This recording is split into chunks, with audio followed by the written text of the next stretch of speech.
শিক্ষামন্ত্রীর পদত্যাগের দাবিতে রাজধানীর উত্তরায় সড়ক অবরোধ করেছে সাধারণ শিক্ষার্থীরা। দুপুরে পরীক্ষা শেষে বিভিন্ন হল এবং শিক্ষা প্রতিষ্ঠান থেকে বের হয়ে শিক্ষার্থীরা জড়ো হতে শুরু করে। এক পর্যায়ে তারা প্রধান সড়কে অবস্থান নিলে ওই এলাকায় যান চলাচল সম্পূর্ণ বন্ধ হয়ে যায়। রাস্তার দুই পাশে শত শত গণপরিবহন এবং ব্যক্তিগত গাড়ি আটকে পড়ে তীব্র যানজটের সৃষ্টি হয়েছে। এতে চরম ভোগান্তিতে পড়েছেন সাধারণ যাত্রী এবং পথচারীরা। পরিস্থিতি নিয়ন্ত্রণে রাখতে এবং যান চলাচল স্বাভাবিক করতে ঘটনাস্থলে অতিরিক্ত পুলিশ মোতায়েন করা হয়েছে।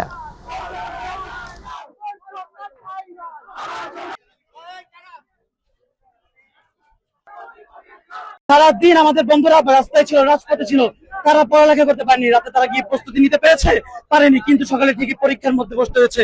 এই প্রেক্ষাপটে তাদের যদি ব্যর্থ হয়, তারা যদি আজকে পরীক্ষা খারাপ করার পরে এর দায়ভার কি শিক্ষামন্ত্রী নিবে? শিক্ষা মন্ত্রণালয় নিবে? তারা তো নিবে না। উনি অযৌক্তিক একটা এক্সপ্লেনেশন দিয়েছে রুমি ফারহানা ম্যামের জবাবে। এত অযৌক্তিক কথা বলার কোনো মানে হয় না। একজন শিক্ষামন্ত্রী এত অযৌক্তিক কথা জীবনে বলতে পারে না। কোশ্চেন করবে উচিত ছিল ওনাদের 2 বছর এরকম পড়ালেখা করাইতো, তারপর কোশ্চেন এমন করতো, তাইলে আমরা মানতাম। আমাদের পরীক্ষা নিয়ে আমরা পদত্যাগ চাই, সরকারের নিয়ম শিক্ষামন্ত্রী পদত্যাগ চাই, আমরা শিক্ষামন্ত্রী পদত্যাগ চাই। দর্শক, এই মুহূর্তে উত্তরা থেকে শিক্ষার্থীদের বিক্ষোভের খবর জানাচ্ছেন সহকর্মী শাহজালাল জুয়েল। ধন্যবাদ। আপনি যেমনটি বলছিলেন, আপনি জানেন যে গতকাল সকাল 11টা থেকে রাত 7টা পর্যন্ত কিন্তু উত্তরার যে সড়ক বন্ধ করে কিন্তু ছাত্রছাত্রীরা অবরোধ করে আসছিল শিক্ষামন্ত্রীর পদত্যাগের দাবিতে।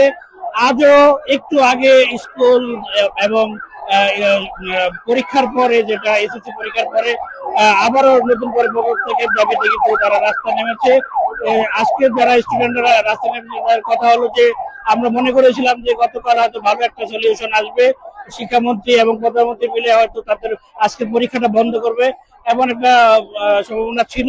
তারপরে দেখাতে চাই এখানে কিন্তু আজও উত্তরার যে বিএনএস সেন্টার রয়েছে, সেই বিএনএস সেন্টারের সামনে কিন্তু ছাত্রছাত্রীরা এসে কিন্তু যে গতকালের ন্যায় কিন্তু অবরোধ করছে। তাদের আজকে একটাই দাবি, শিক্ষামন্ত্রী পদত্যাগ চাই। যেহেতু তারা গতকাল সারাদিন মাঠে ছিল, রাস্তায় ছিল এবং সন্ধ্যা পর্যন্ত ছিল, তাদের আজকের পরীক্ষাটাও শিক্ষামন্ত্রীর তরফ থেকে কোনো স্থগিত করা হয়নি। তাই আজকেও কিন্তু তারা সেই একই দাবিতে কিন্তু পদত্যাগ করছে। আপনাদেরকে বলে রাখতে চাই, তাদের এখন মূল দাবি রয়েছে শিক্ষামন্ত্রীর পদত্যাগ এবং যে শিক্ষা কারিকুলামের পরিবর্তন সহ নানান 8টি দফা নিয়ে তারা কিন্তু আজকে রাস্তা নেমেছে এবং তাদের দাবি আদায় না করা পর্যন্ত তারা রাস্তায় থাকবে বলে আমাদেরকে জানিয়েছেন। তো এই ছিল আমার কাছে উত্তরা বিএনএস সেন্টার থেকে অবরোধের সর্বশেষ। জুয়েল, আপনাকে ধন্যবাদ। জুলাই গণ অভ্যুত্থানে 1400 শহীদের সবার পরিচয় শনাক্ত করে তাদের হত্যাকারীদের বিচার নিশ্চিত করা হবে জানিয়েছেন আন্তর্জাতিক অপরাধ ট্রাইব্যুনালের চিফ প্রসিকিউটর আমিনুল ইসলাম। সকালের রাজধানীর রায়ের বাজার বুদ্ধিজীবী কবরস্থানে জুলাই গণ অভ্যুত্থানে শহীদদের গণকবর পরিদর্শন শেষে তিনি এসব কথা বলেন। চিফ প্রসিকিউটর বলেন, জুলাই আন্দোলনে একটি হাসপাতাল থেকে কিছু মরদেহ নদীতে ভাসিয়ে দেওয়ার তথ্য পাওয়া গেছে, সে বিষয়ে তদন্ত চলছে। একই সঙ্গে এই ঘটনায় যারা জড়িত রয়েছে তাদেরও বিচারের আওতায় আনা হবে। তিনি আরও বলেন, ঢাকার মাতুয়াইল, জুরাইন, নারায়ণগঞ্জ এবং মুন্সিগঞ্জে জুলাই আন্দোলনে নিহতদের গণকবরের সন্ধান পেয়েছে তদন্ত সংস্থা। আমাদের যে 834 অথবা পরবর্তীতে আরো 8টি লাশ, প্রায় 865টা আমাদের ইতিমধ্যে শনাক্ত হয়েছে। আর বাকি যেগুলো শনাক্ত হয়নি সেটার বিষয়ে আমরা এখন তদন্ত কাজ করছি। তারই মধ্যে আজকের 114টি জুরাইন কবরস্থানে, নারায়ণগঞ্জে, মাতুয়াইলে এবং মুন্সিগঞ্জে, সেখানেও আমরা শনাক্ত করার চেষ্টা করছি সেখানে কতগুলো লাশ আছে এবং সেইগুলি বা জুলাই শহীদ কয়জন, এইটি আমরা এবং নদীতে ভাসিয়ে দেওয়া হয়েছে কতগুলো, এইগুলি যখন আমরা আপনি যোগফল দেখবেন তখন দেখবেন যে 1400 থেকে বেশি হয়ে যেতে পারে। কিন্তু যেটা জাতিসংঘের যে প্রাথমিক একটা রিপোর্ট ছিল যে 1400 শহীদ, আমরা আমাদের ইনভেস্টিগেশন আমরা ধারণা করছি যে শহীদের সংখ্যা আরো বেড়ে যেতে পারে। আমরা এর বিষয়ে আর কিছু বলছি না, আপনারা জেনে থাকবেন। নদীতে ভাসিয়ে দেওয়া হয়েছে অনেকগুলো মানুষকে। ওই হাসপাতাল কর্তৃপক্ষ, আবারও বলছি, সেই হাসপাতাল কর্তৃপক্ষ যারা ওই সাথে সংশ্লিষ্ট আছেন এবং যাদেরকে ভাসিয়ে দেওয়া হয়েছে এই বিষয়ে আমরা জোরালো তদন্ত কাজ চলছে, আপনারা শিগগিরই এটা জানতে পারবেন। নগরের মেয়র বা প্রশাসক চাইলেই ঢাকাকে রাতারাতি পরিবর্তনে আনা সম্ভব নয়। ওয়াসা, বিদ্যুৎ বিভাগ এবং রাজুক সহ সংশ্লিষ্ট সব প্রতিষ্ঠানের সমন্বয়ে সিদ্ধান্ত নিতে হয়, এমন মন্তব্য করেছেন স্থানীয় সরকার, পল্লী উন্নয়ন ও সমবায় মন্ত্রী মির্জা ফখরুল ইসলাম আলমগীর। সকালে রাজধানী গুলশানে ডিএনসিসি সম্মেলন কক্ষে নগরে বর্জ্য ব্যবস্থাপনা শীর্ষক সেমিনারে তিনি এসব কথা বলেন। মির্জা ফখরুল বলেন, নাগরিকদের মধ্যে নিজেদের রাস্তা এবং পরিবেশ পরিষ্কার রাখার দায়িত্ববোধ তৈরি করতে হবে। জনসচেতনতা ছাড়া বর্জ্য ব্যবস্থাপনার উন্নয়ন সম্ভব নয়। এ সময় রাজুকের চেয়ারম্যান মোহাম্মদ রিয়াজুল ইসলাম বলেন, রাজধানীর উন্নয়ন এবং বর্জ্য ব্যবস্থাপনায় আরও শক্তিশালী সমন্বিত উদ্যোগ প্রয়োজন। ঢাকায় ঠিক যখন বর্ষাটা আসে ঠিক সেই সময় রাস্তা কাটা শুরু হয়, ঠিক কিনা বলেন? কারণটা হচ্ছে যে ওই সময় টাকাগুলো ছাড় হয়, কন্ট্রাক্টগুলো ওয়াসা ওই সময় দিতে পারে, ফলে ওইগুলো তখন সেভাবেই হয়।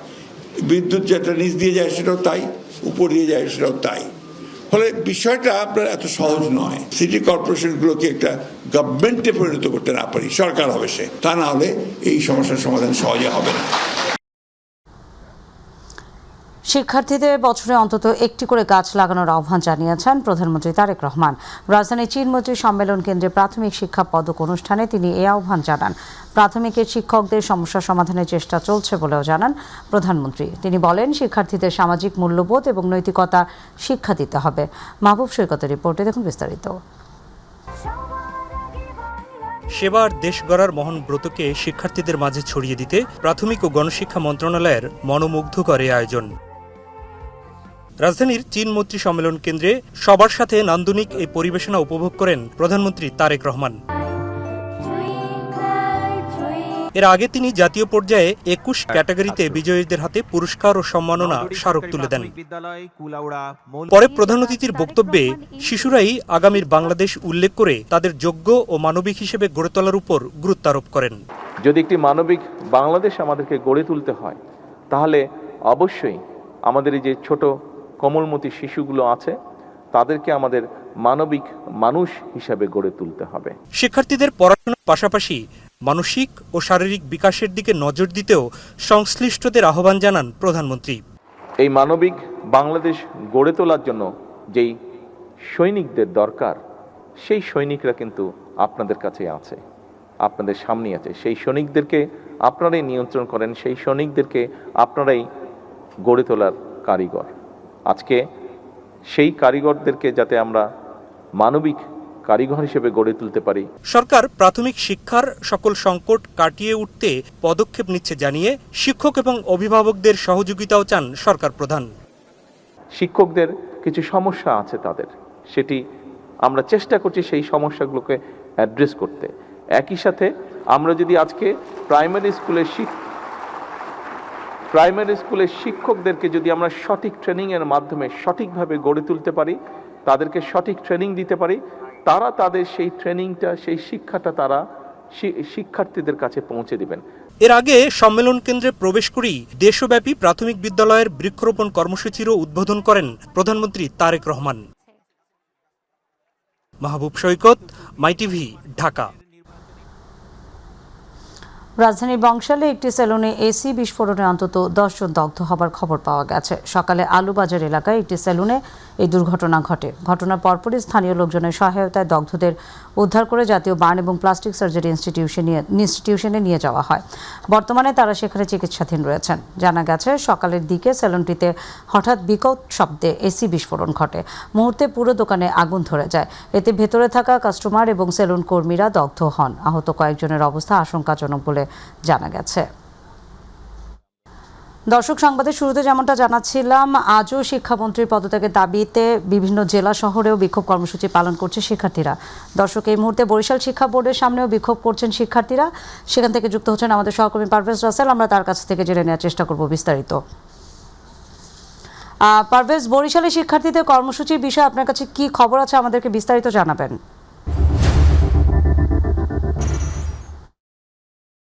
রয়েছে বরিশাল শিক্ষা বোর্ড একেবারে কেন্দ্রীয় নতুনবাদ বাস টার্মিনালের সামনে। সেখানে কিন্তু এই ঢাকা বরিশাল মহাসড়কের যানজট পরেই এক প্রকার গণপরিবহন ছোট পরিবহন বন্ধ করেই কিন্তু শিক্ষার্থীরা তাদের দাবি আদায়ে অনড় রয়েছে। তাদের দাবি একটাই যে শিক্ষামন্ত্রীর পদত্যাগ। তাদেরকে যেভাবে শিক্ষামন্ত্রী কথা বলেছে, তারা আহত হয়েছে, তারা আঘাত পেয়েছে, সেই দাবিতেই তারা এক দফা এক দাবি শিক্ষামন্ত্রীর পদত্যাগ। এখানে বরিশালের বেশ কয়েকটি কলেজের শিক্ষার্থীরা কিন্তু রয়েছে, এইচএসসি শিক্ষার্থী যারা তারা রয়েছে, তারা বলছে যে বিশেষ করে তাদের সাথে আসলে যারা আসবে কর্তৃপক্ষ, শিক্ষা মন্ত্রণালয় অথবা শিক্ষামন্ত্রী তাদের কাছে ক্ষমা চাবে। ঢাকার সাথে কেন্দ্রীয় অংশ হিসেবেই কিন্তু তারা সেই আন্দোলনে ডাক দিয়েছে এবং শিক্ষার্থীদের দাবি মেনে নিতে হবে, এই দাবিটা যৌক্তিক, সে কথা বলেই কিন্তু তারা গোটা দেশের সাথে একযোগে আন্দোলন করছে এবং তারা বলছে যে কোনো পরিবহনকে তারা ভাঙচুর করবে না, তারা শান্তিপূর্ণ আন্দোলন করবে। ইতিমধ্যে বরিশাল শিক্ষা বোর্ডের যিনি চেয়ারম্যান রয়েছে তিনি তাদের সাথে এসেছেন, কথা বলেছেন এবং তারা বলছেন যে তোমাদের দাবিগুলোকে মেনে নেওয়া হবে, সরকার যেভাবে মেনে নেবে সেই ধারাবাহিকই কিন্তু বরিশালেও সেই একইভাবে দাবি মানা হবে। তবে শিক্ষার্থীদের বলছে কোনো সহিংসতা, সংঘাত বা কোনো আক্রমণাত্মক আন্দোলনে না যেতে যেন আন্দোলন হয় শান্তিপূর্ণ। দেখানোর চেষ্টা করছে এই মুহূর্তে শিক্ষার্থীরা কিন্তু সড়ক অবরোধ করে শিক্ষা বোর্ডের সামনেই খোদ শান্তিপূর্ণ আন্দোলন করছে। আমরা একটু কথা বলে জানতে চাইব, কথা বলার চেষ্টা করব যে যারা যেসব শিক্ষার্থীরা আন্দোলন করছে এই মুহূর্তে তাদের দাবিগুলো কি রয়েছে, একটু কথা বলতে চাই। আপনাদের কিসের দাবিতে আজকে এই আন্দোলনে আপনারা অংশ নিয়েছেন, দাবিগুলো কি কি একটু জানাবেন আমাদের? হ্যাঁ, আমাদের দাবি হলো কালকে হচ্ছে আমাদের ঢাকার স্টুডেন্টদের উপরে লাঠিচার্জ করা হয়, তো ওইটা সম্পর্কে আমাদের হচ্ছে দাবি যে আমাদের মতো স্টুডেন্টদের লাঠিচার্জ কেন করা হলো। এই সেকেন্ড হচ্ছে আমাদের 5টা নাম্বার পরীক্ষার যে পূর্ণ নাম্বার সম্পর্কে আমাদের এখনো কোনো কিছু নির্দিষ্ট জানানো হয়নি। হচ্ছে আমরা যে দাবিতে দাঁড়িয়েছিলাম, আমাদের আজকের কোশ্চেনটা ভালো হয়েছে, বাকি সাবজেক্টের কোশ্চেনগুলো যে ইজি হবে না বা একই প্যাটার্ন হবে না। ধন্যবাদ। যেমনটা জানিয়েছিলেন আরেকজন শিক্ষার্থীর সাথে কথা বলবো, তিনি সকাল থেকে এখানে আন্দোলনরত অবস্থায় আছেন। আমরা দেখেছি আপনারা শান্তিপূর্ণ আন্দোলন করে যাচ্ছেন, আপনাদের আসলে যৌক্তিক দাবিগুলো কি কি, কি দাবিতে আপনারা আজকে আন্দোলন? আজকে এই কোশ্চেন যদি করেন যে আমাদের দাবিগুলো কি কি, এটা অযৌক্তিক। আমাদের দাবি আজকে একটাই, সেটা হচ্ছে এক দাবি মেনে নেয় পদত্যাগ।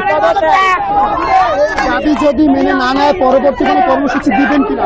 পরবর্তীতে তাহলে আমরা রাজপথে আছি এবং থাকবো, আমরা রাজপথে থাকছি না, কারণ আমাদের সাথে যে অভিযোগ করা হয়েছে আমরা চাইলে পরবর্তী প্রজন্মের সাথে শিক্ষার্থী আমাদের একজন শিক্ষামন্ত্রীর কোনো দরকার আছে, আমরা রাজপথে থাকছি না। ধন্যবাদ। যেমনটা শুনছিলেন আমরাও কিন্তু ছাত্রদের দাবিগুলো যখন যৌক্তিক, আমরাও কিন্তু তাদের দাবির সাথে একত্রতা পোষণ করছি। আমরা চাবো না বিগত দিনের মতো কোনো আন্দোলনকে কোনো দল বা কোনো সংগঠন এটাকে পুঁজি করে বড় কোনো সংঘাত সহিংসতার দিকে যাক এবং তার দায়ভার এই ছাত্রদের উপর পড়ুক। আমরাও চাচ্ছি তারা শান্তিপূর্ণ আন্দোলন করুক, তবে তাদের প্রত্যেকটি আন্দোলন এবং দাবিগুলো যৌক্তিক রয়েছে, এই দাবিগুলো যেন পূরণ করা হয় সেটা কিন্তু আমাদের প্রত্যাশা রয়েছে। রাখছি এই মুহূর্তে তারা আন্দোলন করার কারণে কিন্তু ঢাকা বরিশাল মহাসড়কের তীব্র যানজটের সৃষ্টি হয়েছে। এখান থেকে বরিশাল থেকে যেসব রুটে রাজধানী সহ যেসব রুটে পরিবহন ছেড়ে যায় অথবা যেসব জায়গা থেকে কাঁচামাল পণ্য ট্রাকগুলো চলে আসে তারা কিন্তু পড়েছে চরম দুর্ভোগে। সকাল থেকে কয়েক দফায় কিন্তু তাদেরকে আটকে দেওয়া হয়েছে। ইতিমধ্যে পুলিশ প্রশাসনে এসেছে, তারা ছাত্রদের এই আন্দোলনের বেষ্টনীতে ঘিরে তারা অবস্থান করেছে, তবে এখন পর্যন্ত কাউকে গ্রেফতার অথবা কোনো ধাওয়া পাল্টা দেওয়া অথবা কাউকে সরিয়ে দেওয়া মহাসড়ক থেকে এরকম ঘটনা কিন্তু আমাদের কাছে এখন পর্যন্ত নেই। তবে শিক্ষার্থীরা বারবার বলছে তাদের যখন দাবি যৌক্তিক তাদের দাবি মানতে হবে এবং এই মানার মধ্য দিয়ে তাদেরকে এই আন্দোলনের সাথে একাত্মতা প্রকাশ করবে সরকার এবং শিক্ষামন্ত্রী পদত্যাগ কিন্তু তাদের দাবি রয়েছে। আমরা দেখতে চাই এই আন্দোলন যেন শান্তিতে রূপ নেয়, কোনো সহিংসতা সংঘাত না ঘটে এবং তাদের যদি যৌক্তিক দাবি হয় সেটা যেন মেনে নেয়। তো আপাতত এই রয়েছে বরিশাল থেকে আমার কাছে এইচএসসি শিক্ষার্থী সহ আন্দোলনরত শিক্ষার্থীদের যতটুকু তথ্য ছিল আমার কাছে।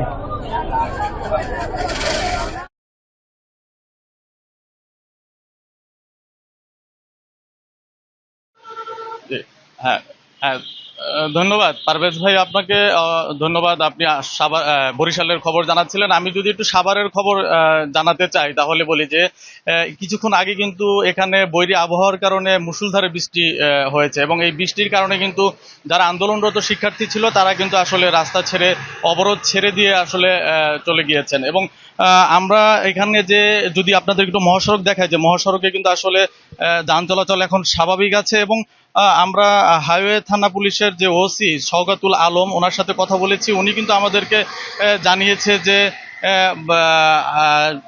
এই যে আন্দোলনকারীরা আসলে 2টা নাগাদ 2টার পরে কিন্তু আসলে মহাসড়কের ঢাকা আরিচা মহাসড়কের 2 পাশ কিন্তু আসলে অবরোধ করে রেখেছিল এবং এই অবরোধের পরে কিন্তু যখন মুষলধারে বৃষ্টি আসে তখন কিন্তু তারা সেই অবরোধটি ছেড়ে দেয় ঠিক 3:10 বা 15 মিনিটে এই সময়টার ভিতরে। এরপরে কিন্তু আসলে তিনি আমাদেরকে জানান যে তাদের পক্ষ থেকে কিন্তু আন্দোলনকারীদের সাথে কথা বলেছিলেন। আন্দোলনকারীরা কিন্তু তাদের আশ্বাসে কিন্তু আসলে রাস্তার অবরোধ ছড়ায়নি এবং এছাড়াও আমরা যদি শিক্ষার্থীদের কথা বলি, তাদের সাথে আমরা কথা বলেছি, তারা কিন্তু আসলে এই শিক্ষামন্ত্রীর যে পদত্যাগ সেই পদত্যাগের দাবিতে কিন্তু তারা অনড় রয়েছে এবং তারা আজকে নিয়ে এই দ্বিতীয় দিনের মতো কিন্তু তারা এই সড়ক অবরোধ করেছে। আর তারা যে সড়কটি অবরোধ করেছিল ঠিক কিন্তু সাভারের যে পাকিজা মোড় আছে সেই মোড়ের ঠিক বাস স্ট্যান্ড, সেই বাস স্ট্যান্ডের যে ঢাকা রিচার 2 পাশ সেই 2 পাশ কিন্তু তারা অবরোধ করে রেখেছিল। তো সাভারে এখন আপাতত তাদের সেই অবরোধ নেই এবং তারা আবার অবরোধে বসবে কিনা এটি কিন্তু আদৌ তারাও জানায়নি এবং প্রশাসনের পক্ষ থেকে কিন্তু আমরা জানতে পারিনি। তো নাদিয়া আমার কাছে কিন্তু সাভার থেকে এই ছিল সর্বশেষ অবরোধের খবর। আমরা স্টুডিওতে ফিরে যাচ্ছি নাদিয়ার কাছে। নাদিয়া। খায়রুল এবং পারভেজ, আপনাদের দুজনকে ধন্যবাদ। চলে যাব পরের সংবাদে। ঢাকার ধামরায়ে হাজারো মানুষের চলাচলের ভালুম গ্রামে বংশী নদীর একমাত্র ব্রিজটি বর্তমানে ঝুঁকিপূর্ণ হয়ে পড়েছে। ঝুঁকি নিয়ে প্রতিদিন ব্রিজটি দিয়ে চলাচল করছে ছোট বড় যানবাহন সহ স্কুল কলেজের ছাত্রছাত্রী সহ প্রায় 20 থেকে 25 হাজার মানুষ। প্রতিদিনই ঘটছে ছোট বড় দুর্ঘটনা। স্থানীয়রা ব্রিজটি পুনর্নির্মাণের জন্য জনপ্রতিনিধিদের কাছে বারবার দাবি জানিয়ে পেয়েছেন শুধু আশ্বাস। প্রতিনিধি আব্দুর রশিদ তুষারের তথ্যচিত্রে বিস্তারিত জানাচ্ছেন হাফিজা খানম জুথি। 2000 সালে ধামরাইয়ের সোমভাগ, সানোরা, সুতিপাড়া, কুশুরা সহ 4টি ইউনিয়নের 30 থেকে 35টি গ্রামের কয়েক হাজার মানুষের পারাপারের জন্য এই বেইলি ব্রিজটি নির্মাণ করা হয়। কিন্তু বর্তমানে এই ব্রিজটি চলাচলের প্রায় অযোগ্য হয়ে পড়েছে। ব্রিজের 2 পাশেই রয়েছে শিক্ষা প্রতিষ্ঠান সহ একপাশে ঐতিহ্যবাহী কালামপুর হাট। তাই প্রতিদিন জীবনের ঝুঁকি নিয়ে ব্রিজটি পার হন এলাকাবাসী। পার্শ্ববর্তী 2, 4, 10 এবং 20 গ্রামের মনে করেন যে লোকজন চলাফেরা করে এবং এই ব্রিজটা অত্যন্ত গুরুত্বপূর্ণ। দীর্ঘদিন যাবত রাস্তাটাও কিছু রাস্তায় গাড়ি নিয়ে চলাচল করা যাইতেছে না। বংশী নদীর উপর নির্মিত এই বেইলি ব্রিজটির পাটাতন বিভিন্ন অংশ ক্ষয় হয়ে বড় বড় গর্তের সৃষ্টি হয়েছে। লোহার বিভিন্ন অংশ মরিচা ধরে ভেঙে পড়েছে। ব্রিজটি সরু হওয়ায় একটি গাড়ি উঠলে একজন মানুষের জায়গা থাকে না, ফলে 2 পাশে তৈরি হয় দীর্ঘ যানজট। এই ব্রিজটা অত্যন্ত ঝুঁকিপূর্ণ এবং মরণ ফাঁদে পরিণত হয়েছে। প্রতিনিয়তই দুর্ঘটনা ঘটছে। এটাই হচ্ছে আমাদের 2 পাশের একমাত্র যোগাযোগ মাধ্যম। এই ব্রিজটা যেন দ্রুত গতিতে এটার কাজ করা হয়, মাননীয় সংসদ সদস্যের কাছে এই আকুল আবেদন। সড়ক ও জনপথ বিভাগ বলছে বেইলি ব্রিজটি ঝুঁকিপূর্ণ হওয়ায় পাশে আরেকটি ব্রিজ নির্মাণে প্রস্তুতি নেওয়া হচ্ছে। এবছরের শেষ দিকে ব্রিজের টেন্ডার প্রক্রিয়া শেষ করে ব্রিজের কাজ শুরু করা হবে। ক্যাপাসিটির তুলনায় এর উপর দিয়ে যে রোডবাহী গাড়ি চলাচল করছে প্রতিনিয়ত, যার কারণে এর ব্রেক স্ল্যাব মাঝে মধ্যেই ক্ষতিগ্রস্ত হচ্ছে। ব্রিজের ডিজাইন প্রণয়নের জন্য আমরা পত্র প্রেরণ করেছি ঊর্ধ্বতন কর্তৃপক্ষ বরাবর। তো আশা করছি আমরা এই প্রসেস শেষ হওয়ার পরে আমাদের এই ব্রিজ নতুন ব্রিজ করতে পারবো ইনশাল্লাহ। আর কোনো আশ্বাস নয়, দ্রুত সময়ের মধ্যে কার্যকর পদক্ষেপ দেখতে চান স্থানীয়রা। হাফিজা খানম জুথি, মাই টিভি। ধান আর আমের রাজধানী হিসেবে পরিচিত নওগাঁয় বরেন্দ্র অঞ্চলে এবার বাণিজ্যিকভাবে চাষ হচ্ছে বিদেশি আঙ্গুর। জেলার পোরশা উপজেলায় প্রায় 27 বিঘা জমি জুড়ে গড়ে তোলা হয়েছে 20টি উন্নত জাতের আঙ্গুরের বাগান। মাত্র 9 মাসের মধ্যেই গাছে ফল আসায় আশাবাদী উদ্যোক্তারা। কৃষি বিভাগ বলছে এই উদ্যোগ সফল হলে উত্তরাঞ্চলের কৃষি অর্থনীতিতে যুক্ত হবে নতুন সম্ভাবনা। প্রতিনিধি মোহাম্মদ আবু বকর সিদ্দিকের তথ্যচিত্রে হাফিজা খানম জ্যোতির আরেকটি রিপোর্ট। বরেন্দ্র অঞ্চলের লাল তপ্ত মাটি এখন আর শুধু ধান কিংবা আমের মধ্যেই সীমাবদ্ধ নয়। নওগাঁর পোরশা উপজেলার তাইতুর গ্রামের সড়কের পাশ জুড়ে এখন চোখে পড়ে সবুজে মোড়ানো আঙুরের বাগান। রাশিয়ান ও ভারতীয় বিভিন্ন জাতের বিদেশি আঙ্গুরের মধ্যে রয়েছে বাইনোকুর, ক্রিমসন, সিডলেস, ইতালি ব্ল্যাক সহ মোট 20টি উন্নত জাত। অনেকটি জাত আছে, প্রায় 20টা প্রজাতির আঙ্গুর আছে আমাদের এখানে। তো বিশেষভাবে আছে বাইকুনুর, মানিক চুমান, সুপার সোনাকা, ক্রিমসন, আরও অনেকগুলো ইটালি অনেকগুলো জাত আছে, প্রায় 20টা প্রকার জাত আছে। ইনশাল্লাহ আমরা লাভবান। উদ্যোক্তা ইঞ্জিনিয়ার আবুল কালাম আজাদের 9 মাসের প্রচেষ্টায় তিনি গড়ে তুলেছেন 27 বিঘা জমির এই আঙ্গুর বাগান। প্রায় 8000 গাছে ইতোমধ্যেই ফল ধরেছে। বাগানটিতে কর্মসংস্থান হয়েছে স্থানীয় আদিবাসী নারী পুরুষ সহ অনেক শ্রমিকের। দেশ বিদেশে খাটা বেড়াছিলাম, সে দেশ বিদেশে আর যাওয়া লাগে না, এখন অনেক সুবিধা হয়েছে আমাদের। এই আঙ্গুরের গাছের ঘাস নিড়ানা আমাদের দিন মজুরি 300 টাকা, এই টাকা দিয়ে আমাদের সংসার চলে। এখানে আমরা যে টাকা পাই সে টাকা নিয়ে যে আমরা বাসার সংসারে দিই। আগে আমরা আমের বাগানে কাজ করতাম, তো আমের বাগানে তো সিজন ছাড়া কাজ হয় না, আর এটা 12 মাস কাজ চলে। এদিকে বরেন্দ্র অঞ্চলের মাটিতে বিদেশি আঙ্গুরের এমন ফলন দেখতে প্রতিদিনই ভিড় করছেন দর্শনার্থীরা। অনেকেই এখান থেকে চারা সংগ্রহ ও আঙ্গুর চাষের বিভিন্ন পরামর্শ নিচ্ছেন। বিশালভাবে প্রজেক্ট হয়েছে, সে প্রজেক্টে মনে করেন মানুষ আসছে, দেখছে, আঙ্গুর হচ্ছে, খাচ্ছে, চারা নিচ্ছে, তারা লাগার ব্যবস্থা নিচ্ছে। উদ্যোক্তাদের এই ব্যতিক্রমী উদ্যোগকে স্বাগত জানিয়েছে কৃষি বিভাগ। প্রয়োজনীয় বৈজ্ঞানিক ও প্রযুক্তিগত সহায়তার আশ্বাস দিয়েছে উপজেলা কৃষি অফিস। চাষিরা আমাদের কাছ থেকে তো আমরা তো পরামর্শ দিচ্ছি, কিন্তু সরকারি পর্যায়ে যদি আর একটু তারা একটু সহায়তা পেত, তাহলে এই আমাদের দেশে আঙ্গুরটা ব্যাপক প্রসারিত। হাফিজা খানম জুথি, মাই টিভি।